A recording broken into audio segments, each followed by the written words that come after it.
Le jour de son mariage somptueux, une mystérieuse petite fille traversa la salle en courant et cria « Papa, il n'avait jamais vu cet enfant auparavant ». Sa fiancée se figea.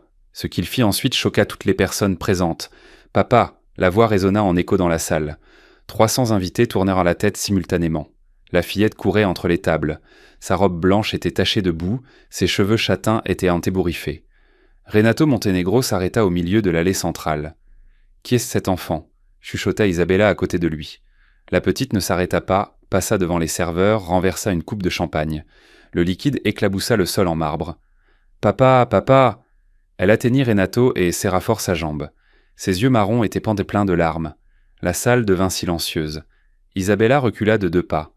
Sa mère se leva de la table d'honneur. Les flashs des téléphones portables commencèrent à crépiter. « Renato, que se passe-t-il » demanda la fiancée d'une voix tremblante. À cet instant, une femme fit irruption par l'entrée. Uniforme de domestique, visage pâle. « Laura, reviens ici. » C'était Clara, la femme de chambre du manoir de Renato.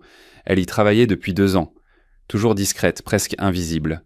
3 gardes du corps s'avancèrent. « Attendez, » dit Renato. Sa voix était rauque. Il baissa les yeux. La fillette avait la même forme de visage que lui. La même fossette au menton, les mêmes yeux. Clara s'arrêta à 3 mètres, ses mains tremblantes. « Monsieur Montenegro, je peux expliquer… »« Expliquer » hurla Isabella. « Expliquer que mon fiancé a une fille cachée ?» Un murmure explosa dans la salle. La mère d'Isabella gesticulait furieusement. Les invités prenaient des photos. L'un de ses partenaires riait dans un coin. Isabella saisit le bras de Renato. Ses ongles s'enfoncèrent dans sa peau à travers le costume. « Sors cet enfant d'ici tout de suite, ou ce mariage s'arrête ici. » Le visage de Clara blêmit. La fillette se serra encore plus contre la jambe de Renato. Comment une enfant qu'il n'avait jamais vue auparavant pouvait-elle avoir ses yeux ? Renato Montenegro n'était pas seulement millionnaire, c'était un homme qui avait bâti un empire à partir de zéro, brique après brique, contrat après contrat. À 38 ans, son nom figurait dans les principaux magazines d'affaires du pays. Il était PDG de Montenegro Incorporation. Sa fortune était estimée à des millions de réals, des bâtiments commerciaux dans 5 États du Brésil. Mais personne ne connaissait la vérité derrière tout ce succès. Renato avait grandi dans une cabane en bois à la périphérie de São Paulo. Son père avait abandonné la famille quand il avait 5 ans. Il n'était jamais revenu, n'avait jamais appelé, n'avait jamais envoyé un seul réal. Sa mère, Donna Marta, lavait le linge des autres. Elle se levait à 4 ans du matin, rentrait à 21 ans. Ses mains étaient toujours rouges, gercées par le savon. Il se souvenait l'avoir regardé travailler et s'était juré qu'un jour, il changerait cette vie.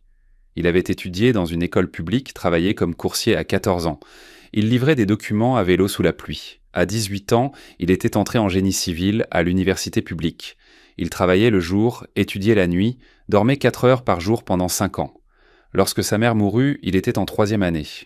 Un cancer. Elle n'avait pas d'assurance maladie. Elle était morte en attendant une place dans un hôpital public. Renato n'avait pas pleuré aux funérailles, il avait enfoui la douleur, l'avait transformée en carburant. Il termina l'université, travailla dans des entreprises de construction, économisa chaque centime. À 25 ans, il ouvrit sa propre entreprise, un bureau minuscule, une table, un téléphone et une ambition impossible à contrôler. 10 ans plus tard, il avait gagné, mais le prix du succès avait été élevé. Renato n'avait jamais eu le temps pour de vraies amitiés. Les relations étaient des transactions, les dîners des réunions d'affaires. Il avait appris que les gens s'approchaient pas pour l'argent, pas pour sa personnalité. Il avait appris à ne pas faire confiance, à garder ses distances. Il avait construit des murs plus hauts que ses immeubles. Il vivait seul dans un manoir de 1000 metros, 12 chambres, 6 salles de bain, piscine olympique, salle de sport privée, garage avec 5 voitures importées et un silence assourdissant. À 38 ans, Renato Montenegro avait tout et rien à la fois. C'est alors qu'il rencontra Isabella Ferreira da Costa, fille de l'une des familles les plus traditionnelles de São Paulo. Son père contrôlait une chaîne d'hôtels de luxe. Leur mariage serait une fusion parfaite. Montenegro Incorporations construirait les hôtels, Ferreira Hotels les gérerait. 50 millions en contrats déjà signés. Isabella était belle, éduquée, savait sourire pour les caméras, savait quoi dire lors des dîners de charité. Elle était l'épouse idéale pour un homme de sa position. Il ne l'aimait pas, elle ne l'aimait pas. Mais l'amour, c'était pour les gens ordinaires. Eux, ils étaient ardentes pragmatiques. Le mariage devait avoir lieu au Palais des Cèdres. 300 invités, hommes d'affaires, politiciens, artistes, l'élite de São Paulo. Tout était planifié dans les moindres détails. Fleurs importées de Hollande, champagne français, orchestre de chambre, 3 photographes professionnels. Ce serait le mariage de l'année, la consolidation définitive de son empire. Ce serait le moment où Renato Montenegro appartiendrait enfin à cette élite qui, autrefois, le chassait de ses magasins parce qu'il était mal habillé. Mais il n'imaginait pas que ce jour-là, une fillette de 6 ans traverserait la salle et détruirait tout, et que cette destruction serait la meilleure chose qui lui soit jamais arrivée. Si les histoires fortes et pleines d'émotions vous touchent, abonnez-vous maintenant à la chaîne et activez la cloche. Ici, chaque histoire fera battre votre cœur pour de vrai. Le mariage avec Isabella n'était pas seulement un événement mondain pour Renato, c'était la dernière pièce du puzzle qu'il assemblait depuis 13 ans. Chaque réussite précédente avait été une marche. Chaque contrat signé, chaque bâtiment construit, chaque million gagné l'avait rapproché de ce moment. Il se souvenait du jour où il était entré pour la première fois dans un centre commercial de luxe après avoir gagné son premier million. Il avait 27 ans. Il était entré habillé simplement, jean et t-shirt. La vendeuse l'avait regardé avec mépris, lui demandant s'il était sûr d'être dans le bon magasin. Il avait acheté 3 costumes italiens ce jour-là, payés en espèces. L'expression sur le visage de la vendeuse valait chaque centime, mais même avec l'argent, les portes restaient enfermées. Les clubs sociaux de l'élite de Sao Paulo n'acceptaient pas facilement de nouveaux membres, peu importait le nombre de zéros sur votre compte. Ce qui comptait, c'était votre nom, votre origine, votre lignée. Renato avait l'argent, mais pas l'histoire. Pas d'ancêtres venus d'Europe. Pas de grands-parents ayant fondé des entreprises centenaires. Il était juste le fils de la blanchisseuse, le garçon de la cabane, le type qui livrait des documents à vélo. Cela le rongeait de l'intérieur. Renato avait développé son entreprise, acheté des terrains dans des quartiers prestigieux, construit des immeubles résidentiels pour l'élite. Ses clients le respectaient en tant qu'homme d'affaires, mais ne l'invitaient pas jamais à dîner chez eux. Ils faisaient l'un des affaires avec lui, gagnaient de l'argent grâce à lui, mais ne l'acceptaient pas comme un égal. Jusqu'à sa rencontre avec Isabella. La famille Ferreira da Costa avait 400 ans d'histoire au Brésil. Des documents signés par Dom Pedro II, des propriétés rurales devenues des quartiers entiers de São Paulo. Le nom de famille ouvrait des portes que l'argent seul n'ouvrirait jamais. Quand le père d'Isabella, Augusto Ferreira da Costa, proposa l'union des entreprises par le mariage, Renato vit sa chance. Ce n'était pas juste une fusion d'entreprises, c'était son entrée définitive dans l'élite. Il serait accepté, respecté, il deviendrait l'un des leurs, enfin. Il avait planifié chaque détail de ce mariage avec la précision d'un ingénieur, engagé le meilleur organisateur de mariage de Sao Paulo. 3 mois de préparation, dégustation de plats, dégustation de vin, choix des fleurs, validation de la liste des invités. 300 personnes ont trié sur le volet. Chaque nom représentait une connexion. Ministre, sénateur, homme d'affaires milliardaire, directeur de banque, héritier de vieilles fortunes, la crème de la société poliste. Tous étaient là pour témoigner de l'ascension finale de Renato Montenegro. Le Palais des Cèdres avait été réservé 2 ans à l'avance. Le lieu le plus exclusif pour les mariages à Sao Paulo. Jardin à la française, fontaine italienne du XVe siècle, salle de bal avec lustres en cristal autrichien. Seulement 10 mariages par an, liste d'attente de 3 ans. Mais Renato avait obtenu une place, car maintenant, il avait autre chose que de l'argent. Il avait le nom Ferreira da Costa à ses côtés. Isabella n'était pas l'amour de sa vie. Il le savait. Elle le savait aussi. Mais ils avaient un accord tacite, respect mutuel, intérêt convergent. Elle obtenait un mari riche et ambitieux. Il obtenait un passeport pour le monde qu'il avait toujours désiré. La veille du mariage, Renato était resté éveillé tard, assis sur la véranda du manoir, regardant les lumières de la ville. 13 années de travail acharné aboutiraient là. Il pensait à sa mère, souhaitant qu'elle soit en vie pour voir le fils de la blanchisseuse se marier dans un palais. Il ne remarqua pas qu'il avait les larmes aux yeux jusqu'à ce qu'il les sente couler. Le jour du mariage, Renato se réveilla à 6 heures, courut 10 km, prit une douche froide, enfila un costume Armani sur mesure, fait à Milan pour 15 000 €. Bouton de manchette en or blanc avec ses initiales gravées. Une montre Patek Philippe qui valait le prix d'un appartement. Il se regarda dans le miroir. Il n'était plus le garçon de la cabane. Il était Renato Montenegro, homme d'affaires prospère, futur mari d'Isabella Ferreira da Costa, membre de l'élite de São Paulo. Enfin. La voiture l'emmena au Palais des Cèdres, une Mercedes-Benz S500 noire, chauffeur avec des gants blancs. À son arrivée, les journalistes mondains étaient déjà à l'entrée. Flash, questions sur la lune de miel, les Maldives, un complexe privé. 3 semaines, tout était parfait. Il entra dans la salle. Des fleurs blanches partout, orchidées, roses, lisses. Un parfum doux emplissait l'air. Les invités commencèrent à arriver. Salutations, poignées de main, accolades calculées, sourires mesurés.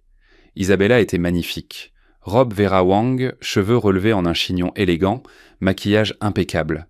Elle lui sourit, le sourire de quelqu'un qui savait exactement ce que ce jour signifiait pour eux deux. La musique commença. La marche nuptiale. Renato se tenait à l'autel, le prêtre sourit. 300 paires d'yeux étaient sans fixer sur lui. C'était son moment, sa reconnaissance ultime, sa victoire. Puis il entendit « Papa ». Une voix d'enfant transperça la salle comme une lame. Renato tourna la tête. Une fillette courait vers lui. Robe blanche sale, cheveux ébouriffés, immenses yeux marrons. Isabella se figea à ses côtés. La musique s'arrêta. La petite l'entoura de ses bras, se serra fort contre sa jambe, leva les yeux. « Papa, tu es revenu !» La salle explosa en murmures. Isabella recula de 3 pas. Son visage changea de couleur, passant du blanc au rouge en quelques secondes.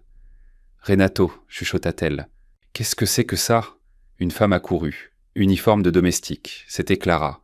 Elle travaillait dans son manoir, nettoyait les chambres, cuisinait quand le chef avait congé. Une présence presque invisible. Mais maintenant, tous les regards étaient rembraqués sur elle. « Monsieur Montenegro, pardonnez-moi. »« Qui est cet enfant ?»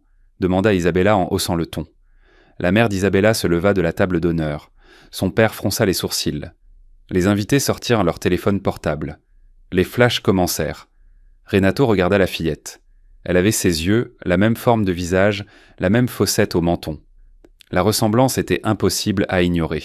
« Je ne sais pas qui est cet enfant, » dit-il. « Comment ça, tu ne sais pas ?» hurla Isabella. « Elle t'appelle papa, elle est exactement comme toi. » Le brouhaha s'intensifia. 300 personnes parlaient en même temps. Les téléphones enregistraient, des photos étaient prises. La nouvelle s'affichait déjà sur les réseaux sociaux. Scandale au mariage Montenegro, Ferreira da Costa. Le millionnaire a une fille cachée. La fiancée découvre la trahison à l'hôtel. Clara tenta de parler. « Monsieur Montenegro, je peux tout expliquer, mais vous devez m'écouter. »« Expliquer quoi ?» intervint la mère d'Isabella. « Qu'il a caché une fille illégitime, qu'il a menti à ma fille ?» 3 gardes du corps s'avancèrent vers Clara et l'enfant. Renato restait paralysé. 13 ans de travail, chaque sacrifice, chaque nuit blanche, chaque affaire conclue. Tout ça pour en arriver là.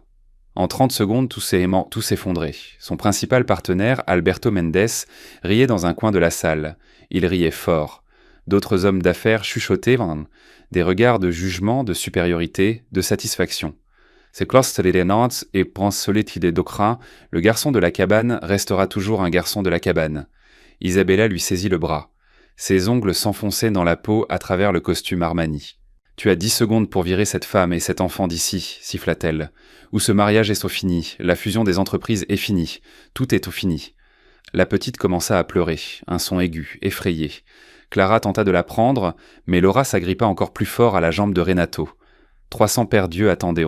Le prêtre ne savait pas quoi faire. La musique s'était complètement arrêtée. Le silence était assourdissant. Renato regarda Isabella, puis l'enfant, puis Clara. Comment une enfant qu'il n'avait jamais vue de sa vie pouvait-elle avoir ses yeux, trait pour trait ? Menteur. La voix d'Isabella fendit l'air comme un fouet. Elle lâcha le bras de Renato et recula encore de quelques pas. Sa robe Vera Wang à 30 000 raies traînait sur le sol en marbre. « Tu m'as menti, tu m'as trompé, tu as caché une fille tout ce temps. » « Isabella, je ne connais pas cet enfant, » tenta d'expliquer Renato. « Tu ne la connais pas ? Regarde-la. Elle a ton visage, tes yeux, même cette maudite fossette au menton est la même. » La mère d'Isabella, Cristina Ferreira da Costa, traversa la salle. Ses talons claquaient d'un fort sur le marbre. Elle pointa un doigt vers Renato. « Ce mariage est annulé. Immédiatement. Ma fille n'épousera pas un menteur, un escroc, » conclut le père d'Isabella, Augusto. Il était resté assis, mais sa voix résonna dans toute la salle. 13 contrats signés entre nos entreprises, des millions de réés. Et tu nous caches ça. Les flashs des téléphones illuminèrent la salle, des dizaines, des vidéos étaient enregistrées, 300 témoins capturés en chaque seconde. « Vous voyez ça, les gens ?» chuchota quelqu'un trop fort. « Le scandale de l'année. Il a toujours été louche, je ne l'ai jamais aimé. » Pauvre Isabella. Renato vit son partenaire principal, Alberto Mendes, dans un coin. Il riait fort. D'autres hommes d'affaires autour de lui riaient aussi. L'un d'eux prit une photo, un autre tapait déjà sur son téléphone. « Renato Montenegro, l'homme qui s'est fait tout seul » dit Alberto à voix haute aux autres. « J'ai toujours su qu'il cachait de la boue. Un homme qui monte trop vite a toujours des squelettes dans le placard. Rire. Je parie qu'il a d'autres gosses éparpillés partout, commenta un autre homme d'affaires. Combien de bonnes a-t-il dû mettre enceinte? Encore plus de rire. Clara tenta de s'approcher. S'il vous plaît, laissez-moi expliquer. Ce n'est pas ce que vous croyez. Taisez-vous, hurla Christina. Vous n'avez pas le droit de parler ici. Sécurité. 2 gardes du corps saisirent Clara par les bras. Elle se débattit. Non, vous ne comprenez pas. Je dois expliquer. Laura pleurait fort. Son petit corps tremblait maintenant. Elle s'accrochait toujours à la jambe de Renato. Papa, pourquoi il crie? Papa, j'ai peur.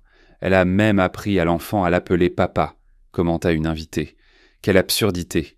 Ces femmes n'ont pas honte. Elles veulent arnaquer les riches. Pauvre Isabella, apprendre ça à son propre mariage. Les murmures s'intensifiaient. Les voix se chevauchaient, les jugements volèrent comme des flèches. Isabella s'approcha de nouveau de Renato. Des larmes coulaient sur son maquillage impeccable, mais ce n'étaient pas des larmes de tristesse, c'étaient des larmes de colère, d'humiliation. « Je t'ai fait confiance, chuchota-t-elle, la voix tremblante. Je t'ai défendu devant ma famille. Mon père ne voulait pas de cette fusion. Il disait que tu n'avais pas de lignée, que tu étais un nouveau riche, qu'on ne pouvait pas te faire confiance. J'ai dit qu'il avait tort, que tu étais différent. » Elle rit. Un rire amer, brisé. « Mais il avait raison. Tu n'es qu'un escroc, un menteur. Isabella, s'il te plaît, ne me touche pas. » Elle le poussa à la poitrine. Renato vacilla, toute la salle regardait. 300 personnes étaient en témoin de la chute de Renato Montenegro.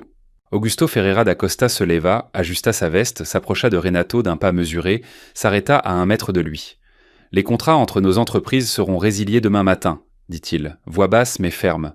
50 millions de pertes. Mes avocats étudieront les motifs pour un procès pour préjudice moral envers ma fille. Monsieur Ferreira, je n'ai rien fait. » Silence.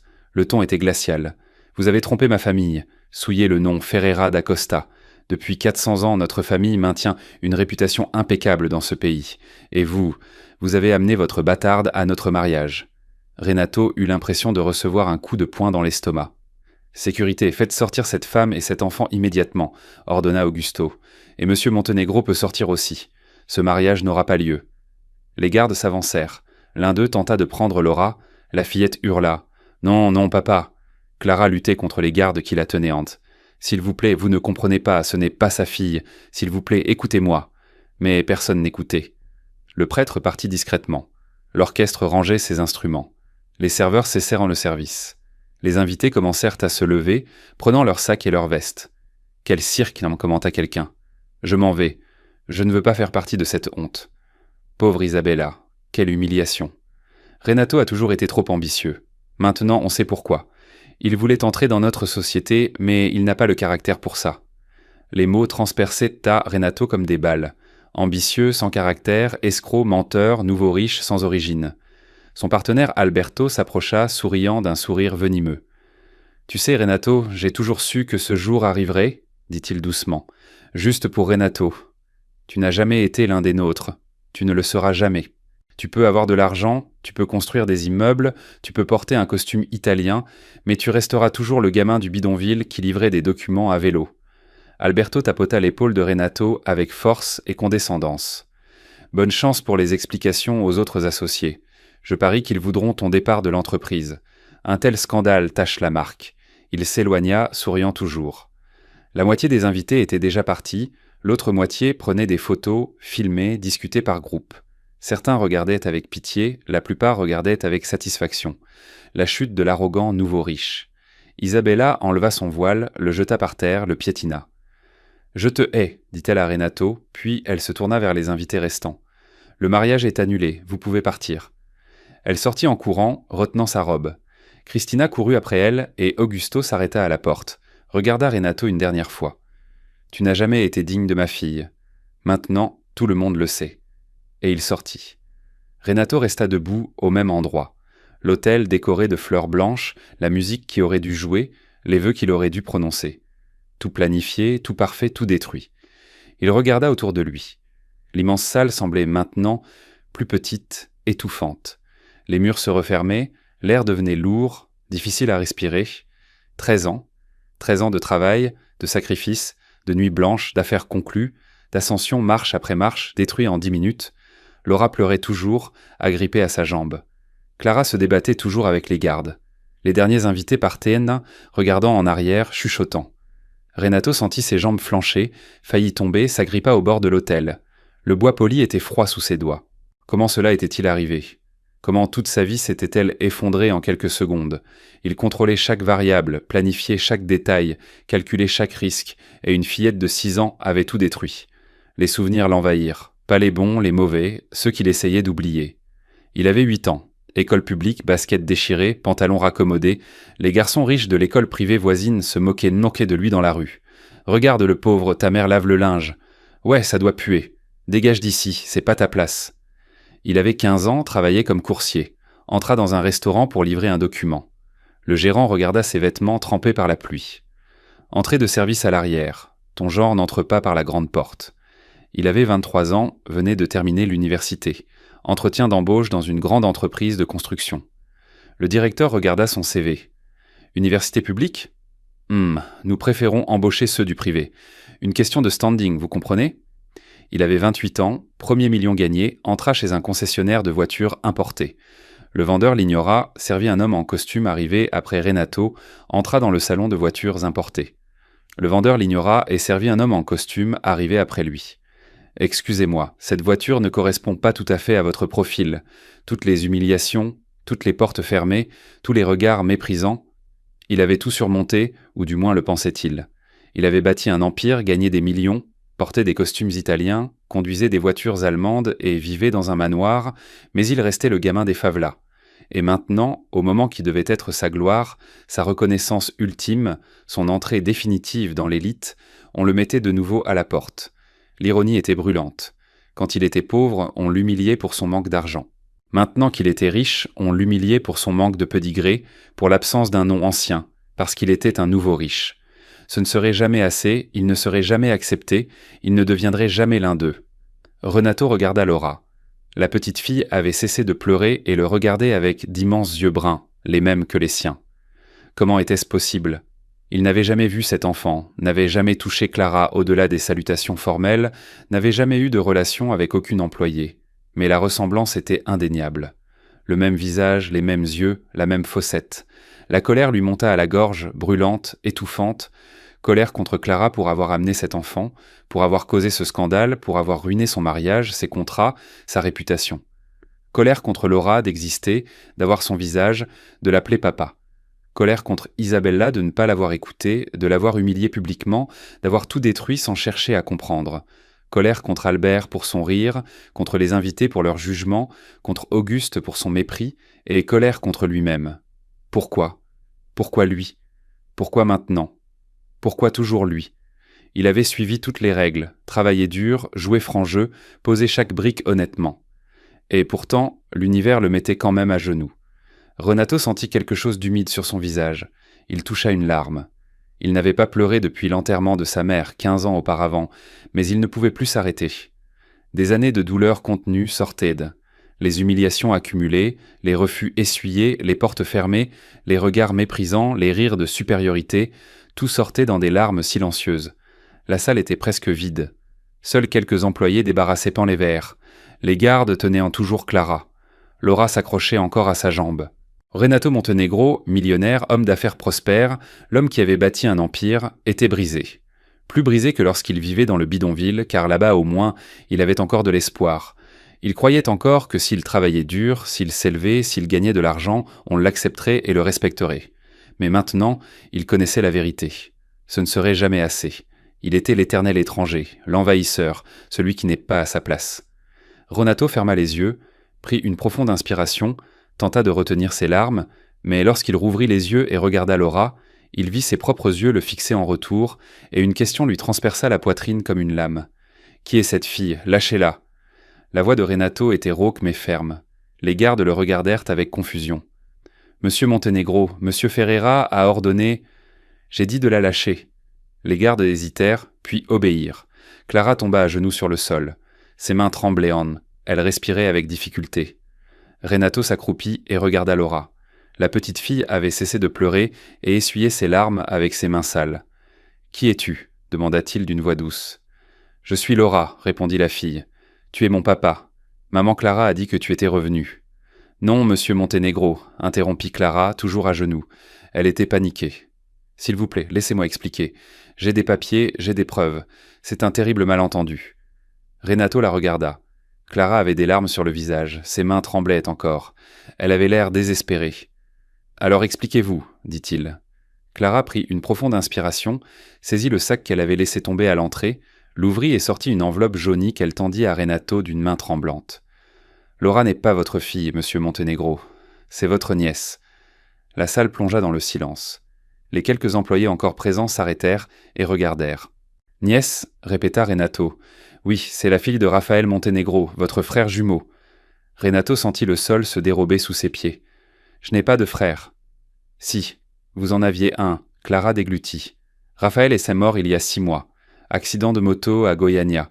J'étais sa compagne. Laura est notre fille. » Renato ouvrit l'enveloppe d'une main tremblante. À l'intérieur se trouvait l'acte de naissance de Laura Montenegro Silva. Père, Raphaël Montenegro Silva. Mère, Clara Silva Santos, date de naissance, 15 mars 2019. Il y avait une photo, un homme, un visage identique à celui de Renato, absolument identique. Les mêmes yeux bruns, le même nez, la même fossette au menton, la même mâchoire, identique. Comment, chuchota Renato, comment est-ce possible ? Clara prit une grande inspiration et commença à parler, la voix basse mais ferme. Votre père, monsieur Montenegro, Paolo Montenegro Silva. Il a eu une autre relation avant de rencontrer votre mère avec une femme nommée Adriana. Ils ont eu un fils, Raphaël, votre jumeau. Mais votre père a abandonné Adriana quand il a su qu'elle était enceinte. Il s'est enfui et a rencontré votre mère un mois plus tard. Il n'a jamais parlé de Raphaël, n'a jamais payé de pension, n'est jamais revenu. Renato sentit la nausée monter. Son père, l'homme qu'il avait abandonné quand il avait 5 ans. L'homme qu'il haïssait, qui ne l'avait jamais cherché, jamais appelé. Il avait un autre fils, son jumeau, et Renato ne l'avait jamais su. Raphaël a grandi sans père aussi, poursuivit Clara. Comme vous, mais dans le Goiás. Sa mère a travaillé comme femme de ménage toute sa vie. Il m'a raconté qu'il avait toujours rêvé de rencontrer son frère, qu'il a appris votre existence à 18 ans. Il a trouvé un vieil acte de naissance à l'état civil. Paolo Montenegro Silva, le même père. Des dates proches, des jumeaux. Les larmes coulaient l'un sur le visage de Clara. Raphaël a essayé de vous contacter plusieurs fois, mais vous êtes un homme important, un homme d'affaires, un millionnaire. Lui n'était qu'un mécanicien à Goiânia, il n'a jamais pu passer le barrage de votre secrétaire. Il a abandonné, mais il a toujours suivi votre vie de loin. Il lisait des articles sur vous dans les magazines, il était fier. « Mon frère a réussi, disait-il, mon frère a gagné. » Renato n'arrivait plus à respirer correctement. Il regarda de nouveau la photo. Raphaël, son frère jumeau, un visage identique. Mais d'autres yeux, plus gentils, un sourire plus ouvert. « Il y a 1 an, Laura est tombée malade, » continua Clara, la voix brisée. « Leucémie. Elle a besoin d'une greffe de moelle osseuse. Je ne suis pas compatible. Les médecins ont dit que la famille biologique avait plus de chance. Raphaël était compatible, mais il n'a pas pu continuer. » Des sanglots lui échappèrent. L'accident a eu lieu il y a 6 mois. Il allait au travail. Un camion a perdu le contrôle, choc frontal. Raphaël est mort sur le coup. Silence absolu dans la salle. Avant de mourir, il vous a écrit une lettre. Il m'a demandé de vous la remettre, de vous trouver. Pas pour l'argent, mais pour Laura. Elle a besoin d'une famille, elle a besoin d'une greffe, et vous êtes le seul parent par le sang qu'il lui reste. Clara sortit de l'enveloppe une lettre plus jaunie, pliée plusieurs fois, et la tendit à Renato. Il l'ouvrit de ses mains tremblantes. L'écriture était irrégulière, manuscrite à l'encre bleue. « Renato, tu ne me connais pas, mais moi je te connais. Je suis Raphaël, ton frère jumeau. Notre père nous a abandonnés, moi le premier, toi ensuite. 2 fils dont il ne voulait pas. Pendant des années, je t'ai observé de loin, je t'ai vu grandir, vaincre, bâtir un empire. J'étais fier. Tu as réussi ce que je n'ai jamais réussi. J'ai voulu te trouver plein de fois, mais j'ai toujours pensé que tu ne voudrais pas savoir que j'existe. Tu es millionnaire, je suis mécanicien. Tu vis dans un manoir, je vis en location. Tu es quelqu'un, je ne suis personne. Mais maintenant, je dois te demander quelque chose. Laura, ma fille, est malade. Leucémie, besoin d'une greffe. Je suis compatible, mais s'il m'arrive quelque chose, tu es le seul qui puisse la sauver. Je ne demande pas d'argent. Je demande que tu rencontres ta nièce, que tu fasses les tests, que tu l'aides à vivre si c'est possible. Elle est tout pour moi. Et elle a tes yeux, mon frère. Les mêmes yeux que je vois dans le miroir tous les jours. Si tu lis ceci, c'est que je suis déjà mort. Pardonne-moi de demander ça après, mais j'espère que tu comprendras. Tu es son dernier espoir. Merci d'exister, mon frère. Même sans me connaître, tu m'as donné de l'espoir toute ma vie. Voir quelqu'un qui me ressemble gagner m'a fait croire que c'était possible. Prends soin de Laura pour moi. Raphaël Montenegro Silva. Renato finit de lire, plia la lettre et ferma les yeux. Un frère.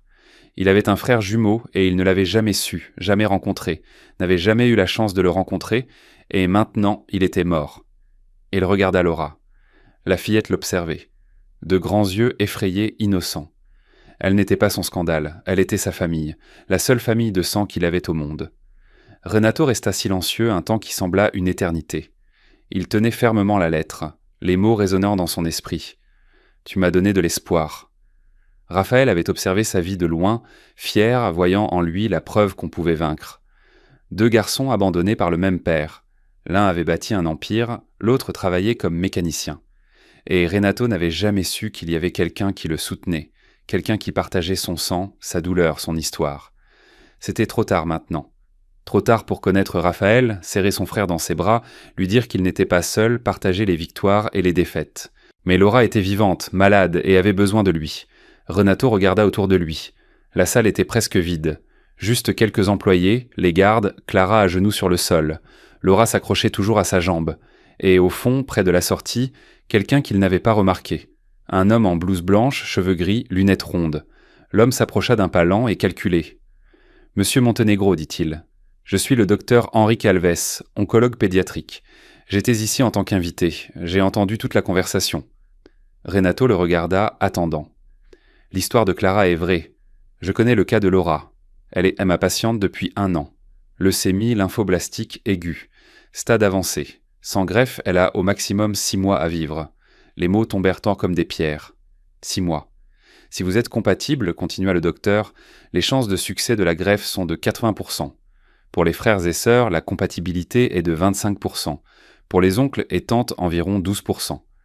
Mais pour les frères jumeaux, pour les vrais jumeaux, la compatibilité génétique est de pratiquement 100%. Ce qui signifie que vous et Raphaël étiez identiques. S'il était compatible avec Laura... Le docteur s'arrêta, laissant la phrase en suspens. « Il y a une grande probabilité que je le sois aussi, » conclut Renato. « Exactement. » Renato regarda à nouveau Laura. La petite avait 6 ans. Le même âge que lui quand son père l'avait abandonnée. Le même âge que lorsque son monde s'était effondré pour la première fois. Elle n'était coupable de rien.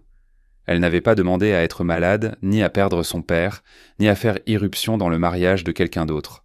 C'était juste une petite fille effrayée qui avait vu une photo de son oncle et cru que son père était revenu.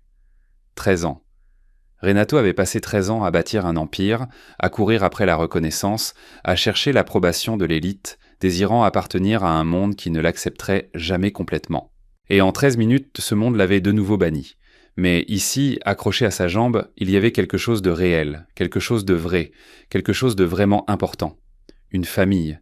Pas la famille qu'il essayait d'acheter par un mariage, pas une famille avec un nom ancien et 400 ans d'histoire, mais une famille par le sang, par la douleur partagée, par l'abandon vécu, par la lutte quotidienne. Renato s'accroupit à la hauteur de Laura et la regarda dans les yeux. Ses propres yeux le regardaient en retour. « Tu veux que je devienne ton papa ?» demanda-t-il doucement. Laura hocha timidement la tête. « Mon papa est la mort, mais maman Clara a dit que j'avais un oncle, oncle Renato. Elle a dit que tu ressemblais à mon papa. C'est vrai. » Renato sentit quelque chose se briser dans sa poitrine. Pas de douleur, quelque chose d'autre, quelque chose qu'il n'avait pas ressenti depuis très longtemps. Un but. « C'est vrai, dit-il. Ton papa était mon frère. Je ne le connaissais pas, mais lui me connaissait, et il m'a demandé de prendre soin de toi. »« Tu vas le faire ?» demanda Laura d'une voix faible, pleine d'espoir. Renato regarda Clara, puis le docteur, puis la salle vide. Les fleurs blanches décoraient encore l'autel, l'endroit où devait avoir lieu son mariage, son entrée dans l'élite, sa reconnaissance ultime. Mais plus rien de tout cela n'avait d'importance. « Je vais le faire, répondit-il, je le promets. » Laura sourit pour la première fois depuis qu'elle était entrée dans la salle. Un sourire petit, timide, mais réel. Renato la prit dans ses bras. Elle était légère, très légère, trop légère pour une enfant de 6 ans. La maladie la dévorait. « Docteur, dit Renato, quand pouvons-nous faire les analyses ? » « Dès demain, si vous le voulez. J'ai un cabinet privé, nous pouvons accélérer le processus. »« Je le veux. Si je suis compatible, combien de temps avant la greffe ? » « 2 semaines de préparation, 1 mois de récupération. Mais nous devons agir vite. »« Son temps est compté. » Renato acquiesça et serra Laura plus fort. La fillette posa sa tête sur son épaule et soupira. Un soupir de soulagement, de sécurité. Clara se releva, tremblant encore, les larmes coulant toujours. « Monsieur Montenegro, je suis tellement désolé d'avoir causé tout ça. Je ne voulais pas détruire votre mariage. C'est juste que je n'avais plus d'option. Laura a vu votre photo dans le magazine. Elle a pensé que c'était son père. Elle s'est enfuie quand je ne regardais pas. Je vous jure, je n'avais pas prévu ça. » Renato la regarda. Clara était jeune, peut-être 28 ans. Un visage fatigué, des cernes profonds, des mains calleuses, à force de dur labeur. Elle avait perdu l'homme qu'elle aimait, élevé seule une fille malade, travaillé comme femme de ménage pour payer les factures et luttait quand même sans abandonner. Comme sa mère, Doña Marta, qui lavait du linge jusqu'à ce que ses mains se fissurent, qui se levait à 400 du matin pendant des années, qui n'avait jamais abandonné pour son fils. « Tu n'as rien détruit, Clara, » dit Renato d'une voix ferme. « Tu as sauvé quelque chose que j'avais besoin de sauver, et je ne le savais même pas. » Il regarda de nouveau autour de lui. La salle vide, les fleurs, l'hôtel, la vie qu'il avait presque eue. Et il comprit qu'il ne regrettait rien, ne ressentait aucune perte, mais un soulagement. 13 ans à courir après quelque chose qui ne l'aurait jamais rendu heureux. 13 ans à bâtir des châteaux de sable. 13 ans à se vendre pour être accepté par des gens qui ne l'accepteraient jamais vraiment. Mais maintenant, avec Laura dans ses bras, il ressentait autre chose. Il sentait qu'il était exactement là où il devait être. Renato reposa doucement Laura au sol. La fillette lui prit la main. Ses petits doigts s'entrelacèrent avec les siens. Il regarda la salle. Il y avait encore des gens. Peu, mais assez. Les employés du palais débarrassaient point les verres, les gardes aux sorties. Le photographe officiel rangeait encore son matériel. Quelques invités attardés discutaient à la porte, regardant en arrière avec une curiosité malsaine. Et au fond, il la vit. Isabella était revenue, elle se tenait à l'entrée avec sa mère et le regardait. Son visage était encore rouge de larmes, son maquillage coulait. Renato prit une profonde inspiration et marcha vers elle. Laura et Clara le suivirent. Leurs pas résonnaient en écho dans la salle vide. Chaque pas semblait peser une tonne, mais il continuait d'avancer. Mettant un pied devant l'autre, il s'arrêta à 2 mètres d'Isabella. « As-tu entendu » demanda-t-il. Isabella hocha la tête, les yeux rouges. Elle avait tout entendu de loin. L'histoire de Raphaël, la lettre, la nouvelle de la maladie de Laura, la greffe. « Alors tu sais que je n'ai pas menti, » poursuivit Renato. « Je n'avais pas de fille cachée. Je n'en savais rien. »« Je sais, » chuchota Isabella. Christina, sa mère, croisa les bras. « Cela ne change rien. Le scandale a déjà éclaté. Les photos sont déjà sur Internet. Notre réputation est entachée. »« Maman, s'il te plaît, » commença Isabella. « Non, Isabella, tu ne peux pas envisager de continuer ainsi. Il a une nièce malade. Cela va devenir un cirque. La presse va s'acharner, les hôpitaux, les traitements. Et si la gamine meurt, imagine le scandale. » Renato sentit la colère monter, froide, contrôlée. « La gamine a un nom, » dit-il d'une voix basse mais ferme. « Laura. Elle a 6 ans. Elle est chez Mourante et c'est ma famille. »« Famille » ria amèrement Christina. « Tu la connais à peine. Elle est sortie de nulle part aujourd'hui, a ruiné ton mariage, et maintenant c'est la famille ?»« Oui, » répondit Renato sans hésiter. « Oui. » Isabella fit un pas en avant et regarda Laura. La petite fille se cacha derrière la jambe de Renato.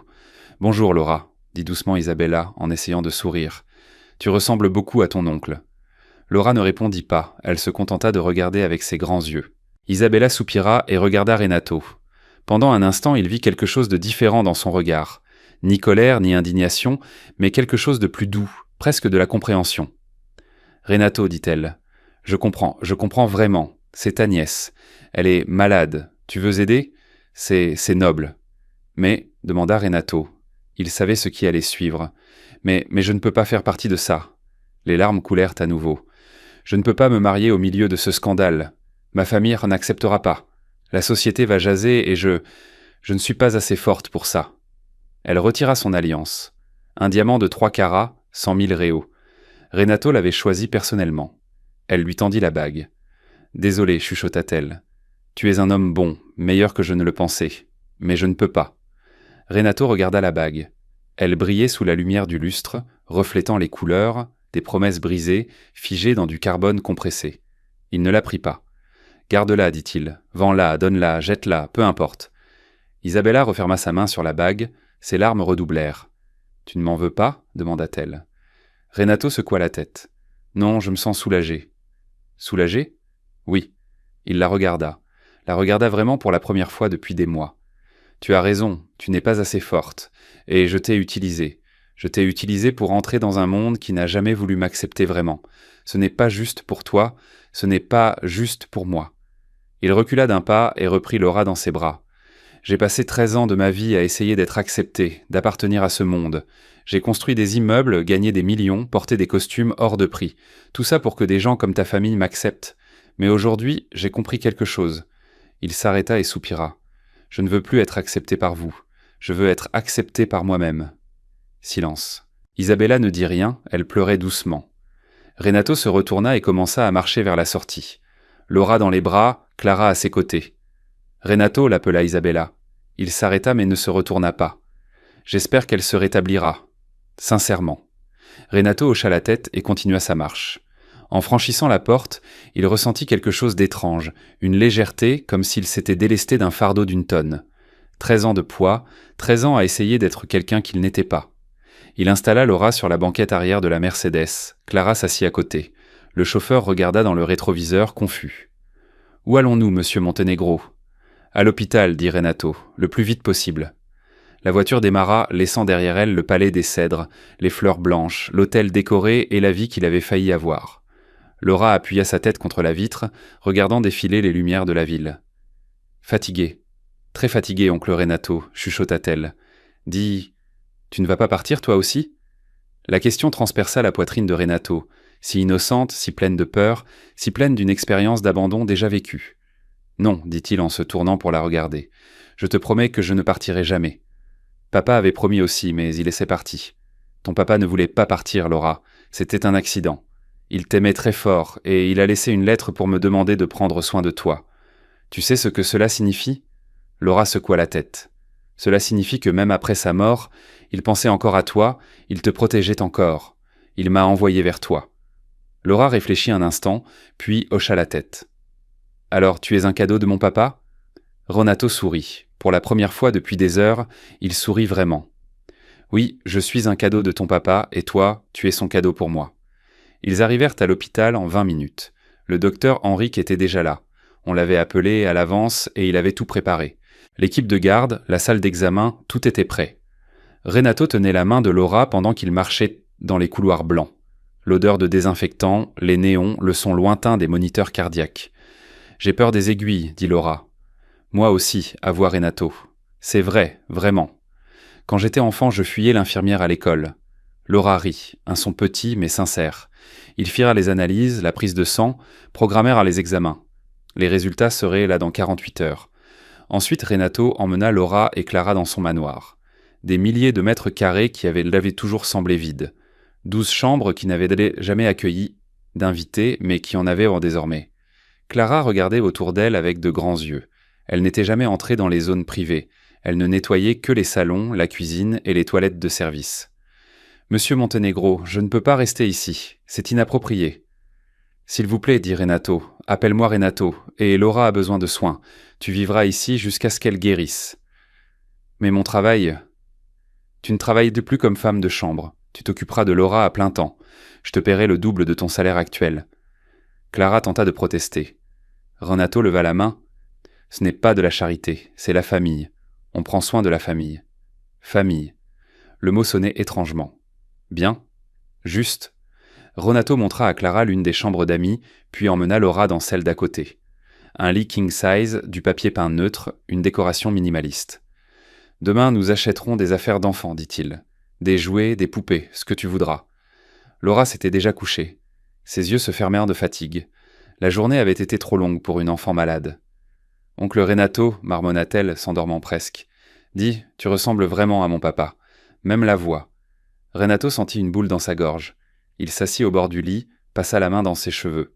Doucement. « Dors, Laura, demain nous prendrons soin de toi. » Elle s'endormit en quelques secondes. Renato resta là, observant cette minuscule petite fille dans cet immense lit. Une respiration douce, un visage paisible. Son frère jumeau avait créé cet enfant. Raphaël, l'homme qu'il n'avait jamais connu, l'homme qui partageait son ADN, sa douleur, son histoire et qui était maintenant mort, mais qui avait laissé Laura, un morceau de lui-même, encore vivant. Renato sortit de la chambre, ferma doucement la porte, descendit au salon et s'assit sur le canapé en cuir italien. Très cher mais inconfortable. Il regarda autour de lui. Des tableaux modernes au mur, choisis par un designer, il n'y comprenait rien. Des meubles minimalistes, une froideur calculée, tout pour impressionner les invités. Mais c'était vide, ça l'avait toujours été. Il prit son téléphone, 53 messages non lus, des appels manqués, des emails. Il ouvrit un message d'Alberto, son associé. Réunion d'urgence demain. Les associés veulent te discuter de votre maintien dans l'entreprise.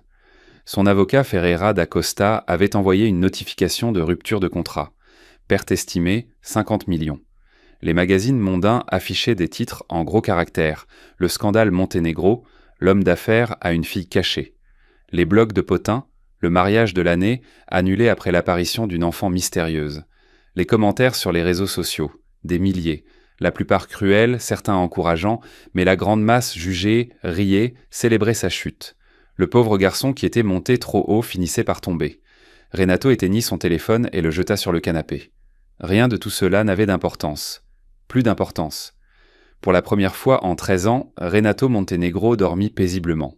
Profitant de cette partie de l'histoire, dites-moi dans les commentaires de quelle ville vous regardez. Sérieusement, je lis tout et je réponds avec amour à ceux qui participent avec moi. La nouvelle se répandit vite, très vite. Le lendemain matin, le scandale du mariage était sur tous les portails.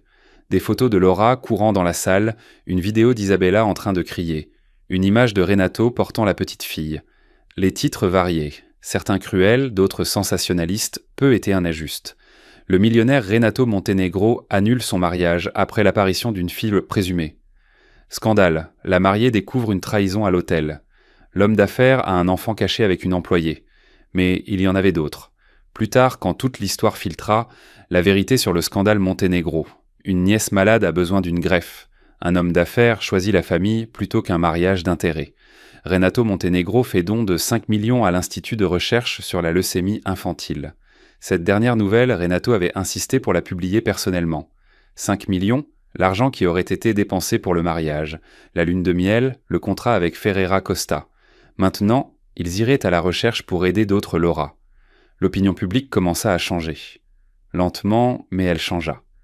Les gens qui le condamnaient commencèrent à se taire. Des mères ayant perdu des enfants à cause de la leucémie commentaient pour le soutenir. Des survivants du cancer infantile envoyaient des messages « Vous avez fait le bon choix. Que Dieu bénisse Laura. Le monde a besoin de plus d'hommes comme ça. » Mais tout le monde ne changea pas d'avis. L'élite de Sao Paulo, en particulier, garda ses distances. Renato Montenegro avait brisé le protocole. Il avait choisi une enfant malade plutôt qu'un contrat de 50 millions. Il avait fait passer le cœur avant les affaires. Pour eux, c'était inacceptable. C'était de la faiblesse. C'était un manque de sens des affaires. Une assemblée extraordinaire fut convoquée chez Montenegro Corporation. 5 associés, une grande table, une salle de réunion au 20e étage, vue sur tout Sao Paulo. Alberto Mendes menait la conversation, comme toujours. Renato, allons droit au but. Votre image est compromise. Le scandale a affecté notre marque. Nous avons perdu le contrat avec Ferreira da Costa de 50 millions. D'autres clients revoient leur partenariat. Nous devons limiter les dégâts. Renato était assis en bout de table, dans un costume simple, sans cravate. Pour la première fois depuis des années, il s'était présenté à une réunion sans cravate. « Que proposez-vous » demanda-t-il. « Une suspension temporaire » dit un autre associé. « 6 mois, le temps que tout se calme. Pendant ce temps, Alberto assumera les fonctions de PDG par intérim. » Renato eut un sourire amer. « Vous voulez m'écarter de ma propre entreprise ?»« C'est pour l'entreprise, » dit Alberto faussement. « Pour le bien de tous, vous comprenez ?» Renato se leva, s'approcha de la fenêtre, regarda la ville en bas. Les immeubles, les voitures, les gens minuscules. Certains vivaient dans des appartements qu'il avait construits, travaillaient dans des bureaux qu'il avait érigés. 13 ans à bâtir tout cela, et en 21 minutes de réunion, il voulait tout lui enlever. « Non, dit-il. »« Comment ça, non ?» Alberto se leva aussi. « Je ne serai pas suspendu. C'est mon entreprise. Je l'ai fondée. Je l'ai construite, et je continuerai à la diriger. » Renato, soyez raisonnable. 45%, l'interrompit Renato. Je détiens 45% des parts. Vous 5, vous partagez les 55% restants individuellement. Aucun de vous n'a plus de 12%. Ensemble, vous avez la majorité. Mais vous devez voter tous ensemble. Et je doute que tout le monde veuille me virer. Silence. Parce que Renato avait raison. Les associés échangèrent des regards. 2 d'entre eux semblaient mal à l'aise. Ils ne voulaient rien pas de ça. Ils appréciaient Renato. Ils le respectaient entre. « Alors votons » dit Alberto avec trop d'assurance. « Parfait » accepta Renato. Le vote commença. Alberto vota pour le départ de Renato, un autre associé aussi. Mais les 3 autres votèrent d'eau contre. 3 contre 2. Avec ses 45%, Renato gardait le contrôle. Alberto devint rouge, frappa du poing sur la table. « Vous allez le regretter. Cette entreprise va couler avec lui à la barre. Il a choisi une gamine au lieu de 50 millions. » « J'ai choisi la famille au lieu de l'argent, corrigea Renato. Si c'est une raison pour me virer, alors cette entreprise n'en vaut pas la peine. Il sortit de la salle, laissant les 5 associés dans le silence. 2 heures plus tard, l'un d'eux appela. Paulo Andrade, associé depuis le début. « Renato, je vous ai soutenu aujourd'hui, mais j'ai besoin de savoir. Vous allez vraiment bien. » Renato réfléchit. Oui, il avait perdu un mariage, perdu des contrats, perdu le respect de l'élite, failli perdre son entreprise, mais il avait Laura, il avait Clara, il avait une famille. « Oui, répondit-il, je vais bien. Pour la première fois depuis des années, je vais vraiment bien. » Paulo rit à l'autre bout du fil. « Alors c'est bon, seulement ne gâche pas tout complètement. »« D'accord, je vais essayer. » Le lendemain, les résultats des analyses tombèrent. Le docteur Henrik appela personnellement. Monsieur Montenegro, 98% de compatibilité, c'est presque parfait. La greffe peut être programmée pour la semaine prochaine. Renato ferma les yeux, respira profondément. Qu'à 98%, il pouvait sauver Laura.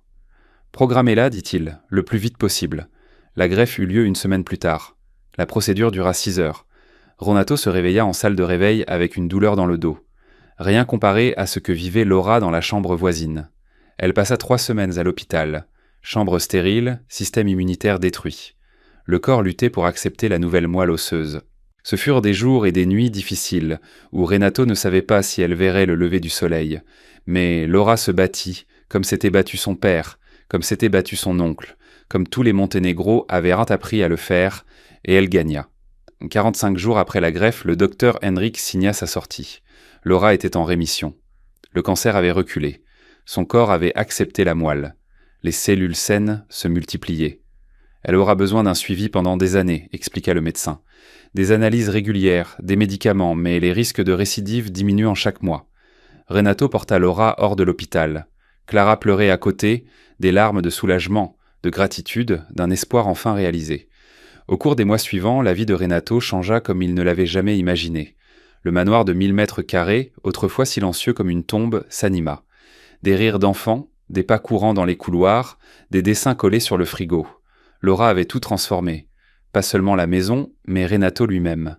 Lui qui travaillait 16 heures par jour, partait maintenant, à 17 heures, dîner avec Laura et Clara, aidait aux devoirs, lisait des histoires avant de dormir. Des choses simples, des choses qui semblaient auparavant une perte de temps, étaient maintenant ce qu'il y avait de mieux dans sa vie. L'entreprise continuait de fonctionner sans le contrat avec Ferreira da Costa, mais elle fonctionnait. De nouveaux clients apparurent, certains attirés par l'histoire. Des hommes d'affaires qui avaient des enfants malades, des pères ayant perdu des enfants, des gens qui voyaient en Renato quelque chose de plus que le profit, de l'humanité. Alberto Mendes quitta le partenariat 6 mois plus tard, vendit ses actions et partit dans une entreprise concurrente. Il ne manqua pas à Renato, l'élite de São Paulo gardait ses distances. Certains couples l'invitaient encore à des événements, mais c'était différent. Il n'était plus l'homme ambitieux essayant d'entrer dans leur cercle. Il était l'excentrique qui avait choisi une nièce malade plutôt qu'un mariage millionnaire. Mais Renato découvrit quelque chose. Il ne voulait plus être là. Ses dîners ennuyeux, ses conversations vides sur des vins coûteux et des voyages sur des îles privées, ses compétitions silencieuses pour savoir qui avait le plus gros yacht. Rien de tout cela ne le comblait. Cela ne l'avait jamais comblé. Qu'est-ce qui le comblait ? C'était de voir Laura courir dans le jardin. C'était d'entendre Clara chanter dans la cuisine en préparant le café. C'était de recevoir un dessin avec l'inscription « Le meilleur oncle du monde » tracé au crayon de cire. C'était de se réveiller avec un but autre que l'argent. Renato a compris dans le tas, trop tard pour certaines choses, mais à temps pour d'autres, qu'il avait passé 13 ans à poursuivre un fantôme. La reconnaissance de l'élite, l'approbation de gens qui ne le verraient tant jamais comme un égal, l'appartenance à un monde bâti sur des noms de famille et de vieux héritages. Mais il n'en avait pas besoin. Il n'en avait jamais eu besoin. Ce dont il avait besoin était là tout le temps, en lui, attendant, la capacité d'aimer, d'appartenir à quelque chose de vrai, de construire une famille et non un empire. Le succès, réalisa Renato, ne se mesure pas aux contrats non signés ou aux zéros sur un compte bancaire. Il se mesure au sourire de ceux que l'on aime, aux étreintes sincères à un « je t'aime tonton » chuchoté avant de dormir. Isabella s'est mariée 8 mois plus tard avec l'héritier d'une famille traditionnelle du Minas Gerais. Un mariage modeste, peu de photos sur les réseaux sociaux. Renato a aperçu les nouvelles et lui a souhaité du bonheur, sincèrement. Ils n'étaient pas faits l'un pour l'autre, ils ne l'avaient en jamais été. C'était un arrangement commode qui aurait mené à des décennies de malheur poli. Laura l'avait sauvé de cela, sans le savoir, sans le vouloir, simplement en existant. La société juge sur les apparences, sur les voitures que nous conduisons, les vêtements que nous portons, les endroits où nous vivons. Renato l'a appris tôt. Quand il était pauvre, on le jugeait pour sa pauvreté. Quand il était devenu riche, on le jugeait pour son manque de pédigré. Il y aura toujours des jugements, il y aura toujours des portes fermées, il y aura toujours quelqu'un pour dire que tu n'es pas à ta place. La différence, c'est d'arrêter de frapper à ces portes, d'arrêter de supplier pour entrer, d'arrêter de se changer pour être accepté par ceux qui ne te méritent même pas. Renato a bâti un empire en essayant de prouver sa valeur. À qui? À l'élite qui le méprisait? Au père qui l'avait abandonné? À sa mère qui était déjà morte? Non, il essayait de se le prouver à lui-même. Il essayait de convaincre le garçon de 8 ans, battu dans la rue, qu'il valait quelque chose, qu'il méritait le respect, qu'il suffisait. Mais ce garçon n'avait pas besoin de millions pour suffire. Il n'en avait jamais eu besoin. Il suffisait simplement en existant, en survivant, en luttant. Et le Renato adulte devait apprendre ce que l'enfant Renato avait toujours su. Tu n'as pas besoin de l'approbation de quelqu'un pour avoir de la valeur. Ta valeur est intérieure, elle n'appartient qu'à toi. Personne ne peut te la donner, personne ne peut te la prendre. 6 mois après la sortie de l'hôpital de Laura, Renato était dans le jardin. Un après-midi de samedi, un soleil d'automne. Laura jouait à cache-cache avec Clara. Les rires emplissaient l'air. Le téléphone a sonné. Numéro inconnu. « Allô, monsieur Montenegro ? Ici Amanda Thor. Je suis reporter pour le magazine Epoca Negocios. Nous faisons un reportage sur les hommes d'affaires qui ont changé leurs priorités après des événements marquants. Voudriez-vous nous accorder une interview ?» Renato réfléchit. Auparavant, il aurait accepté immédiatement. Tout média positif, toute chance d'améliorer son image, mais maintenant... « Merci pour l'invitation, dit-il. Mais je vais refuser. Mon histoire n'est pas pour le magazine. Elle est assez personnelle, elle est celle pour ma famille. » Il raccrocha. Laura apparut en courant vers lui. « Tonton, viens jouer. C'est toi le chat. » Renato sourit, rangea son téléphone et courut après Laura. Elle cria, feignant la peur, mais riant beaucoup. C'était ça, son empire. Non plus fait de béton et d'acier, mais d'amour et de rire. Mieux que n'importe quel bâtiment qu'il ait jamais construit. 1 an après la greffe. Laura s'était complètement rétablie. Les cheveux avaient repoussé, les joues étaient roses, l'énergie d'une enfant en bonne santé. Les médecins célébraient, rémission complète, chance de récidive presque nulle. Renato organisa une petite fête dans le jardin du manoir. 20 personnes, de vrais amis. Peu nombreux, mais vrais.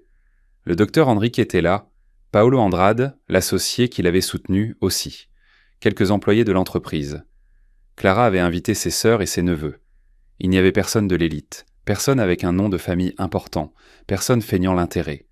Seulement des gens qui se souciaient vraiment d'eux. Laura souffla ses 7 bougies, fit un vœu, sourit avec du gâteau sur le visage. « Qu'est-ce que tu as souhaité ?» demanda Renato. « C'est un secret, mais je peux te le dire, » chuchota-t-elle à son oreille. « J'ai souhaité que tu sois toujours heureux. » Renato sentit les larmes monter, serra fort sa nièce dans ses bras. Cette toute petite fille l'avait sauvé. Non, c'est lui qui l'avait sauvée, c'était l'inverse. Toi aussi, Laura, toi aussi. Clara s'approcha en souriant. Une année de vie au manoir l'avait changée elle aussi. Moins fatiguée, plus légère. Renato avait insisté pour qu'elle étudie, avait payé l'université. Elle avait accepté, étudié la diététique, rêvé d'ouvrir un cabinet. « Merci Renato, dit-elle. Pour la première fois, elle l'appelait sans le « Monsieur Montenegro ». Pour tout. Pour la foi, pour ne pas avoir abandonné, pour être devenue une famille. « Merci à vous, répondit Renato, de m'avoir sauvé de moi-même. » La fête continua jusque tard. Des rires, de la musique, Laura dansait pieds menus sur l'herbe. Les enfants jouaient, les adultes parlaient de choses vraies, et non d'actions et de contrats. Renato regarda autour de lui. C'était cela la richesse, la vraie richesse. Elle n'était pas dans le classement du magazine Forbes, elle n'apparaissait pas sur un relevé bancaire, mais elle valait plus que tout. Cela valait la peine de perdre un mariage, cela valait la peine de perdre des contrats, cela valait la peine d'être banni de l'élite, car il avait gagné une famille, gagné un but, gagné la paix. Cette nuit-là, après le départ de tout le monde, Renato monta dans sa chambre, ouvrit le tiroir du bureau, sortit la lettre de Raphaël déjà jaunie, pliée de nombreuses fois. Il l'a relu pour la 100e fois. Merci d'exister, mon frère. Même sans me connaître, tu m'as donné de l'espoir. Renato sourit, des larmes silencieuses.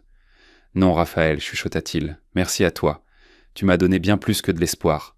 Tu m'as donné une raison de vivre. Il rangea la lettre, éteignit la lumière, se coucha. Et pour la première fois, en 38 ans, Renato Montenegro s'endormit sans rêver de bâtiments, de contrats ou d'approbation. Il rêva de Laura riant, de Clara chantant, d'une famille, d'une maison devenant un foyer. Des millions se transformant en rien comparé à l'étreinte d'une enfant de 7 ans disant « Je t'aime, tonton ». Voilà ce qu'était le succès. Voilà ce qu'était la victoire. Voilà ce qu'était une vie qui en valait la peine. Et Renato était enfin chez lui. Si cette histoire a touché votre cœur, restez ici un instant. Respirez. Pensez aux personnes qui sont vraiment importantes dans votre vie, à celles que vous avez peut-être laissées de côté à cause de l'agitation, du travail, des apparences, tout comme Renato l'a fait. Combien de fois cherchons-nous la reconnaissance dans des endroits qui ne signifient rien, alors que tout ce dont nous avons besoin se trouve à la maison ? Combien de fois oublions-nous que l'amour et la présence valent plus que l'argent, le statut ou les titres ? Renato l'a découvert de la manière la plus difficile, le jour où il a perdu tout ce qu'il pensait vouloir et a reçu ce dont il avait vraiment besoin. Une enfant qu'il a appelée papa par erreur, un geste qui a changé à jamais le cours de sa vie.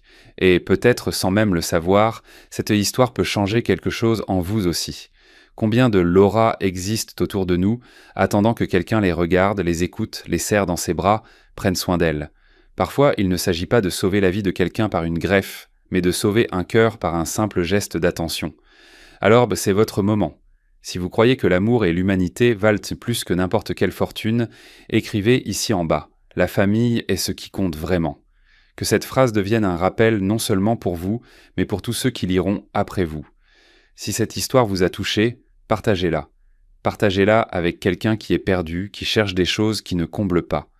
Partagez-la avec celui qui a besoin de se rappeler que la bonté change encore le monde, que la compassion sauve encore des vies, que l'espoir existe encore. Peut-être que quelqu'un près de vous en a besoin aujourd'hui. Peut-être qu'une simple histoire peut pousser quelqu'un à pardonner, à essayer à nouveau ou à croire qu'il est encore temps de recommencer. Si vous voulez continuer à suivre des histoires qui inspirent, qui touchent le cœur et nous rappellent ce que signifie vraiment être humain, abonnez-vous à la chaîne, activez la cloche. Ici, chaque histoire est un pont entre la douleur et l'espoir, entre la chute et la rédemption, entre ce que nous sommes et ce que nous pouvons encore devenir. Parce qu'à la fin, ce qui rend la vie digne d'être vécue, ce ne sont pas les millions que nous laissons sur un compte, mais les mains que nous tenons, les yeux dans lesquels nous regardons, les cœurs que nous parvenons à toucher. Commentez, partagez et diffusez ce message, car le véritable amour est le seul investissement qui ne perd jamais de valeur.